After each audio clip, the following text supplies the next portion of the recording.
السلام عليكم متابعين مصر زمان. هنتعرف على أول مطربة ظهرت في مصر، مطربة الخديوي إسماعيل، ساكنة بيك، بملابس مزركشة ونبرة صوت لا تخلو من اللوعة. كانت تغني مطربات القرن ال19، ومن أشهرهم المطربة سكنة باشا التي اشتهرت في القرن ال19، وأحب صوتها الخديوي سعيد باشا وكمان الأتراك علشان كانت مختلفة عن باقي المطربات في العصر ده. في أوائل سنة 1801 ولدت سكنة في محافظة الإسكندرية، وكانت أول مطربة تظهر في عهد الخديوي عباس الأول. بعد أن تمردت على أسرتها تركت المدينة الساحلية وجاءت إلى العاصمة تبحث عن الحب والشهرة.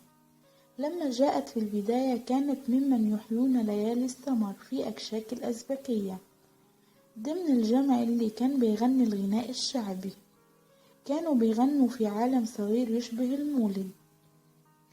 استمرت سكنة في الغناء في الموالد، لأن الأوبرا كانت تقتصر على الغناء الأوروبي اللي كان بيستهدف الأجانب المقيمين في مصر وصفوة المجتمع. سكنة وصلت للمجال الفني وكمان أصبحت مطربة الملوك لجمال صوتها وغنائها بالعامية المصرية. كان الخديوي سعيد بيحب صوت سكنة جدا، فكانت مطربة الملوك في عصره، ويقال إنه أطلق عليها لقب هانم، فغضبت منه سيدات القصر فأطلق عليها لقب باشا، وأصبحت سكنة بيك كيدا فيهم. وفي رواية تانية بتقول إن الأتراك أعجبوا بغنائها فأطلقوا عليها لقب سكنة بيك، لأنها كانت ذكية وسريعة الخاطر، وعشان كده المصريين اتعلقوا بيها، وكانت سيدة عصرها في الوقت ده.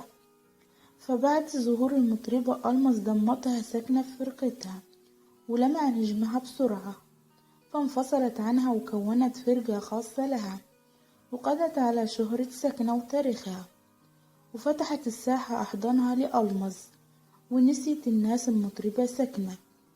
اعتزلت سكنة الغناء وبقيت في قصرها اللي اتبنى في منتصف القرن ال19 على مساحة 800 متر في وسط حي الخليفة، القصر الذي أهداه محمد علي لابنه الخديوي إسماعيل، فأهداه بدوره إلى المطربة سكنة.